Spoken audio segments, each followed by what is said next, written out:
ተርታ ላይ እንደምትገኝ ማስታወቋል። ጥናቱ መነሻ ያደረገው የግል ኑሮን የኢኮኖሚ ነጻነትንና ሲቪል መብትን እንደሆነም ዓለም አቀፍ የነጻነት ግምገማ ሪፖርት አመልክቷል። በጥናቱ እንደተመለከተው ኒውዚላንድና ስዊዘርላንድ በዓለማችን ቀዳሚዎቹ ነጻና ለሰው ልጅ ምቹ የሆኑ ሀገራት ናቸው። ሶሪያና ቬኔዙዌላ ደግሞ የመጨረሻ ነጻነት የሌለባቸው አሰቃቂ ሀገራት በሚል ጥናቱ አመልክቷል። በመጨረሻዎቹ ሀገራት ተርታ ከተመደቡት ሁለት የአፍሪካ ሀገራት መካከል ሱዳንና ኢትዮጵያ ህዝባቸውን ነጻነት የነፈጉ ሀገራት መሆናቸውን አስታውቋል። በጥናቱ ውስጥ ከተካተቱት ሀገራት 61 የሚሆኑት የህዝባቸውን ነጻነት ሲያሻሽሉ 79 ሀገራት ደግሞ ወደ ባሰ ሁኔታ ውስጥ ገብተዋል። በካናዳ ካቶ ዩኒቨርሲቲ ይፋ የተደረገው ጥናት የንግግር የሃይማኖትና የመደራጀት መብትን በተመለከተ እንደ አውሮፓውያን አቆጣጠር ከ2008 እስከ 2017 በነበረው ጊዜ ስለነበረው ሁኔታ የግምገማ ዳሰሳም አድርጓል። በአዲስ አበባ እየተካሄደ ያለው የመሬት ቅርምት ዲሞግራፊን የማስፋቱ ስራ አንዱ አካል ነው ሲሉ የአዲስ አበባ ነዋሪዎች ተናገሩ። የህግ ባለሙያ የሆኑትና ስማቸው እንዳይጠቀስ የሚፈልጉት የአዲስ አበባ ነዋሪ አሁን ላይ በአዲስ አበባ እየተካሄደ ያለው የመሬት ወረራ በአንድ ብሔር የበላይነት የሚካሄድ ነው። ህጉ መሬት የኢትዮጵያ ህዝብና መንግስት ነው ቢልም በአሁን ሰዓት እየተካሄደ ያለው አካሄድ ግን አንድ ብሔርን ብቻ መሰረት ያደረገን ይላሉ ለኢትዮ 360።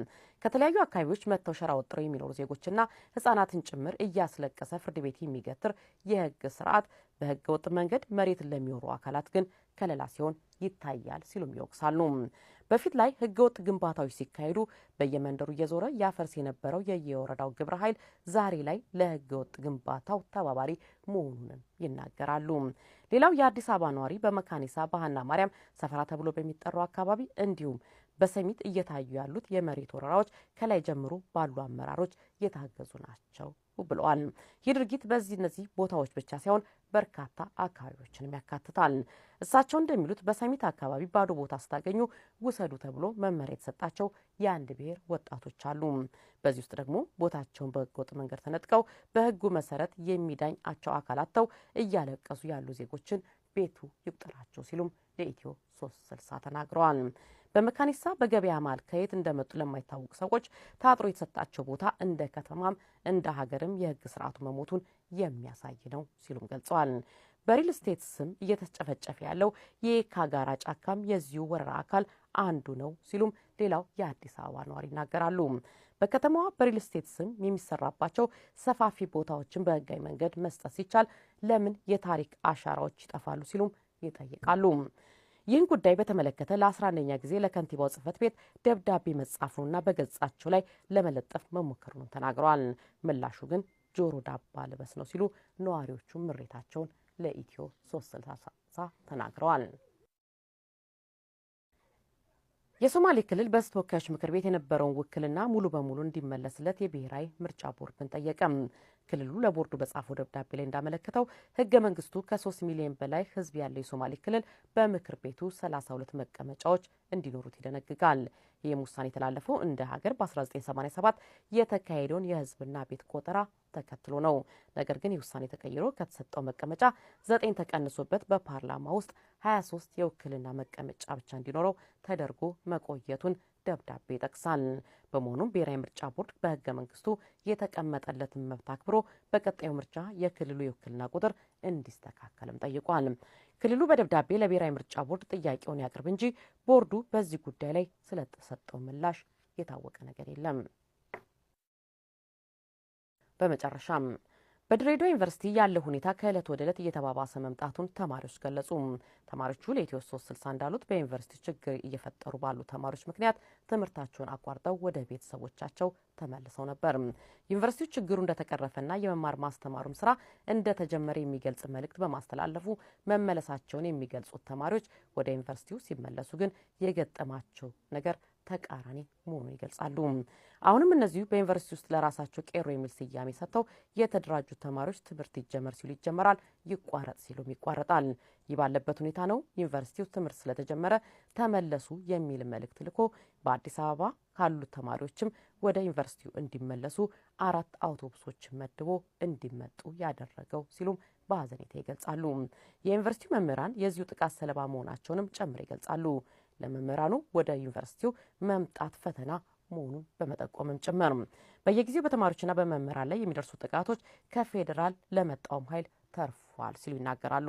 ከፌዴራል የመጣው ኃይል ላይ በሰነዘሩ ጥቃት አንድ የፌዴራል ፖሊስ መፈንከቱንና ይህን ተከትሎም የፌዴራል ኃይሉ እርምጃ መውሰዱን ነው የሚገልጹት። በዩኒቨርሲቲው ያለው ስጋት እያየለ ከመምጣቱ ጋር ተያይዞ ከአማራ ክልል የመጡ ተማሪዎች አሁንም አዳራቸውን በውጭ ማድረጋቸውን የተናገሩት በግቢው የቀሩ ተማሪዎች ቁጥር 20 በመቶ እንኳን አይሆንም ይላሉ።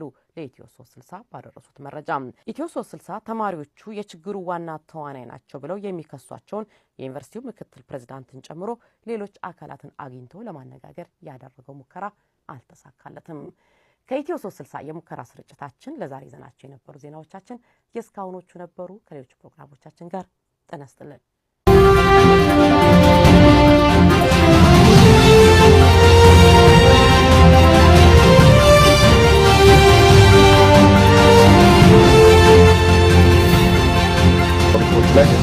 ወደ 216 ሰዎች በአንድ ዓመት ውስጥ እንደሞቱ ገልጸዋል። ቤተክርስቲያኗም ድምጿን አጥፍታለች። የመንግስት ኮሚኒኬሽንን በለው የመንግስት መገናኛ ብዙሃን ድምጻቸውን አጥፍተዋል።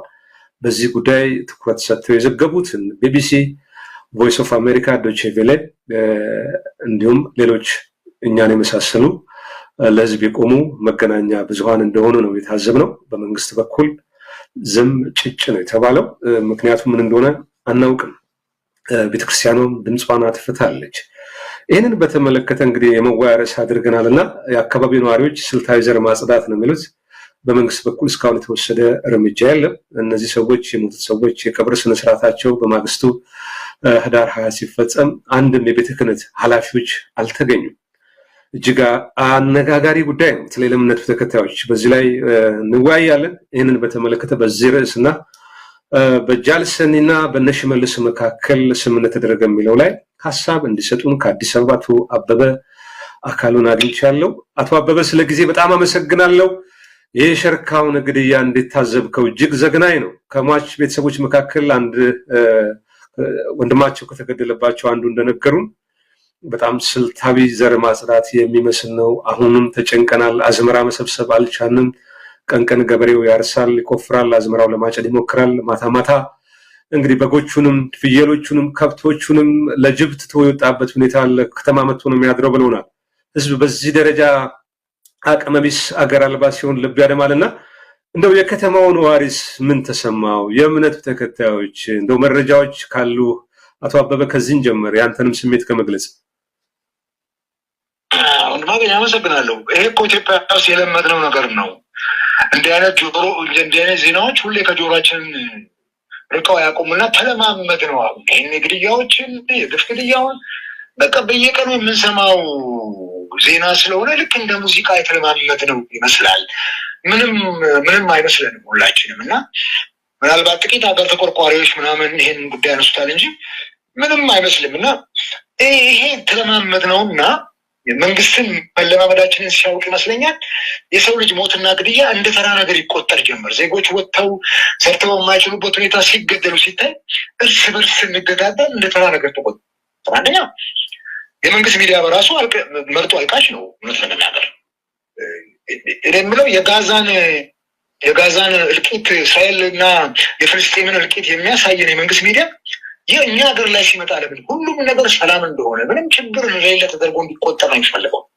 ይሄ በጣም አስቸጋሪ ነገርና ይሄን ስለተለማመድ ነው ምንም አይነት ስሜት ይሰማን አይደለም። አሁን ባለፈው ገና እንዲህ አይነት ግድያዎች እንደጀመሩ የመሳቀቅ ሶሻል ሚዲያ ላይ በጣም ብዙዎቹ ወጥተው እንትን ማለት ይሄ ነበር። ዛሬ ግን ተለማመድ ነው። እየተለማመድከው ስትመጣ እኮ መርዝንም አለማምደ ሰውነትን ሬዚስት ታደርጋለህና እንደዚህ አይነት ስሜት ነው ያለውና እኔ ያርሺ ሸርካው አዲስ ነገር አይደለም፣ በየጊዜው የሚፈጠር ነው።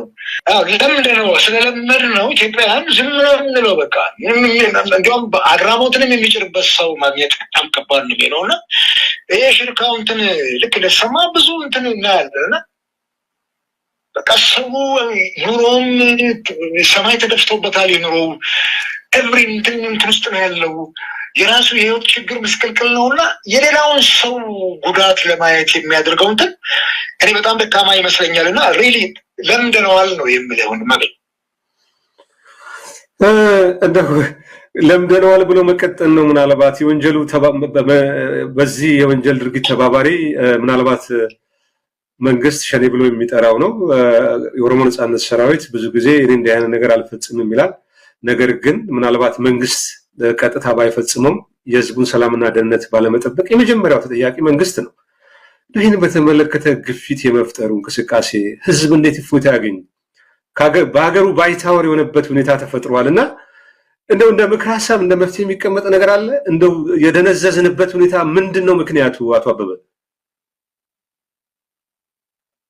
እኔ ኢትዮጵያውያን ምን አይነት አዚም እንግዲህ ሞት የሞት ጊዜ ሲደርስ በተፈጥሮ ሞት አለበት። ምናልባት አክሲደንት ደርስ ናቸዋል። በዚህ አይነት ግድያ ግን በጭካኔ መገዳደር ይሄ ምር የሚያስወጣን ነው እና በጣም የሚገርመው ነገር ይሄን ነገር እኔ መንግስት የሚባለው አካል እኮ የመጀመሪያው ስራው የህግ የበላይነትን ማስከበር ነው። መንግስት ነኝ ተመርጫለሁ በህዝብ ካለ የመጀመሪያው ተግባሩ የመጀመሪያው የህግ የበላይነት ማስከበር። ዳቦ መብላት አለ። የህግ የበላይነት ካልተከበረና ሰላም ከሌለ ዳቦ ቁርስ እንኳን አትበላም። ይህንን የህግ የበላይነት ለማስከበር ባለፉት 5 እና 6 ዓመታት ውስጥ በጣም ብዙ ዋጋ ተከፍሏል ኢትዮጵያ ውስጥ። ነገር ግን ሲረጋጋ ያየነው ነገር የለም። ሚዲያው ሰላም እንደሆነ ሪታው፣ ጩኸቱ፣ ዘፈኑ፣ ዳንኪራውን ታያለ እንጂ እያንዳንዱ ህዝብ እንዲህ አይነት ሰቆቃ ውስጥ ነው በየቀኑ ያለው። ይሄ ሲታሰብ መንግስት ኃላፊነቱን የተወጣ አይደለም። ሰላምን የማስከበር የዜጎችን ደህንነት የመጠበቅ ኃላፊነቱን በአግባቡ መወጣት አለበት። ይሄን መወጣት አይቻልም። ማን ለፍርድ ቀርቦ ያውቃል? ባለፉት 5 ዓመታት በጣም በርካታ ግድያዎች የተፈጸመው የትኛው እንትን ተመርምሮ ነው ለፍርድ የቀረበው? ማን ለፍርድ ቀርቦ ያውቃል? ግራ የሚያጋባው ነገር እኮ ኢትዮጵያ ውስጥ ነው። ለፍርድ ቀርቦ ያየናቸው ቢኖሩ ደስታውን ባልቻል ነው ይሄን መንግስትንም ባሞገሰው ነበር። ተድበስብሶ ነው የሚያልፈው ሁሉ ግድያ፣ ሁሉ ሞት። ስለዚህ ይሄንን መርምሮ ለፍርድ ማቅረብ በፍጹም በሚያስኬድበት ሁኔታ ላይ አይደለም ያለ ነውና እኔ በሚቀጥሉት ዘመናት ምናልባት እንግዲህ መንግስት ምን እንደሚያስብ አናውቅም። የብልጽግና መንግስት ትናንትናና ከትናንት ወዲያ 5ኛ ዓመቱን በመላው ሀገሪቱ እያከበረም ነው። እዚህም አዲስ አበባ ላይ በከፍተኛ ሰዎች በተገኙበት ተከብሯል። የብልጽግናም አባላት ወደ 15.5 ሚሊዮን አካባቢ መድረሳቸው የተነገረ ነው። ነገር ግን እነኚህ የብልጽግና አባላት ለህዝብ ቆመው የህዝብን ደህንነት ጠብቀው በያሉበት ክልል ላይ 15.5 ሚሊዮን ቀላል ህዝብ አይደለም። ተመራጩ ህዝብ ኦልሞስት 3/4 ማለት ይቻላል እና የዜጎቻቸውን አካባቢያቸው ላይ ያለውን ማህበረሰብ ህይወት መታደግ ካልቻሉ ከዚህ አይነት ሞት ምንድን ነው የብልጽግና አባልነት ውስጥ የካድሬነቱ ግብ ውስጥ ምንድን ነው? ስለዚህ ይሄ በደንብ ሊታይ ይገባዋል። እኔ አርሲ ሽርካ ላይ የተፈጠረው ግድያ አዲስ አይደለም። ለዚህ ነው ተለማምደ ነው ይላለን። ነገር ግን ለቤተሰቡ ለሞተባቸው ሰዎች ነገ እያንዳንዳችንም እንደሚገባን አናውቅም እና እግዚአብሔር መጽናናቱን ይስጣቸው እንመኛለን። ይህም በግሌ ይመኛል። በጣም ጥሩ። እንግዲህ ይሄንን በጣም በየቀኑ ሊያመን ይገባል። እንደው ድምጻችንን አጉልተን ማሰማት ተገቢ ነው። እንደ ሚዲያም ሌሎችም አካላት የሟች ቤተሰቦች ተስፋ የሚያደርጉት ከመንግስት ይልቅ እንደውም አሁን መገናኛ ብዙሃን ላይ እኛ ላይ ሌሎቹም ላይ ውጭ የሚገኙ ኢትዮጵያውያን ላይ እንደሆነ ነው የነገሩን። እጅግ ልብ ሰባሪ ነው። እንደው ቤካገኘው ያው የኔትወርክም ነገር ስላለ አንድ ጥያቄ ላስቀድምና በዛው ላሰናብት። ትናንትና የኦሮሚያ ክልል ርዕሰ መስተዳድር አቶ ሽመልስ አብዲሳና ጃልሰኒ የተባለው የኦሮሞ ነጻነት ሰራዊት ስራ አስፈጻሚ አባልና የማዕከላዊ ዞን የቀድሞ አመራር ነው፣ አንድ ግለሰብ ነው። ይሄ ግለሰብ ጋር የሰላም ስምምነት አድርገናል ብለው ነበር እና የኦሮሞ ነጻነት ሰራዊት መግለጫ አውጥቷል። ይሄ ሰውዬ ከተባረረ በዲሲፕሊን ግድፈት የቆየ ነው። ምንድነው ፋይዳው? በዚህ ደረጃ ቲያትር መስራቱ ለምን አስፈለገ? ለኦሮሞም ህዝብ ለኢትዮጵያም ህዝብ የማይጠቅም የተለመደው ቲያትር ነው፣ በጣም ቀሽም ቲያትር ነው ብሎ የኦሮሞ ነጻነት ሰራዊት መግለጫ አውጥቷል። እንዴት ተረዳው? እኛም ብዙ መረጃዎች አሉን እና የኦሮሞ ነጻነት ሰራዊት ይህን ሰውዬ ከመንግስት ጋር በመስራት ስለደረስንበት በማዕከላዊ ኮሚቴው ተሰብስበው ውሳኔ ያሳልፈዋል። ይሄ ደግሞ ከ8 ወር በፊት የሆነ ነገር ነው፣ ዛሬ እንደ አዲስ ለምን አመጡት የሚል ጥያቄም አንስተዋል። እዚህ ጉዳይ ላይ ያለ አስተያየት ምንድን ነው? እኔ የሚገርም ዛሬ የጀዋር መሐመድ በእንግሊዝኛ የጻፈውን ጽሁፍ ሳነብ ነበር ዛሬ የፌስቡክ ገጹ ላይ እና እሱም በደንብ አድርጎ ገልጾታል እና ጃልሰኒ እንግዲህ ቆይቷል። ከለቀ ሜይ ላይ ነው የሚለው እንትና ሜይ 2024 ላይ ነው በግልጽ ለቋል ነው የሚለው። የዛን ጊዜ ነው የለቀው። ያው ግንባሩ ላይ እሱ የማዕከላዊ ዞን ኮማንደር ሆኖ ነው ሲመራ የነበረው እና ያው እንግዲህ የማይመች ነገር ሲሆን ለቀው። እኔም እኮ ከኢዜማ ለቄ ወጥቻለሁ ስላልተመቸኝ እኔም ለቅቄ እወጣለሁ እንደ አንድ ግለሰብ እና እንዲህ የማይመቻቹ ከሆነ በትግል ያለ ውስጥ ለቀው የመጡ ሰዎች አሉ። ሰኝ ነጋሳም በዚህ ደረጃ ለቀው ወጣ ሰው ነው። የለቀው 2024 ዓመተ ምህረት ነው። የለቀበት የራሱ ምክንያት ይኖረዋል። ዛሬ ግን ይህን እንደ አዲስ ዓመት አድርገህ አንተ የሰላም ትብብር ወይም በሰላም እጃቸውን ሰጥተዋል የምትለው ይኸው እኮ ሽርካ ላይ እኮ አየነው። ሜይ ላይ እጃቸውን ሰጥተው ከመንግስት ጋር አብረው ይሆናሉ ያሉት ሰውዬ ሜይ ላይ ገብተው ዛሬም ትናንትናም ድረስ ኢትዮጵያ ውስጥ የችግር የሚፈጠር ከሆነ የቱ ጋ ነው የሰላም ድርድሩ የሀገርን ችግር የፈታው? የቱ ጋ ነው ያንን ግድያ ያቆመው? እኛ እኮ የሰላም ድርድር የምንለው ግድያ አሁን እኔ የዚህ ምንም ይሁን ከነንትኑ ከተንበጫበጨው አሰራርም ጋር ቢሆን የፕሪቶሪያ ስምምነት ትግራይ ላይ የጥይት ድምፅ እንዳይሰማ አድርጓል። የመጀመሪያው የትግራይ ህዝብም ሌላውን ማህበረሰብ ያረፈበት ነው። የሀገሪቱንም ኢኮኖሚ እጅግ እንክት አድርጎ የበላው የሰሜን ጦርነት አሁን ላይ 1 ዓመት ከምናምን ወደ 2 ዓመት አካባቢ ተጠረጋግቷል። እንዲህ ስር ነቀል ካልሆነ በስተቀር ግራስሩት ወርደ የምትሰራው የሰላም ድርድር ካልሆነ በስተቀር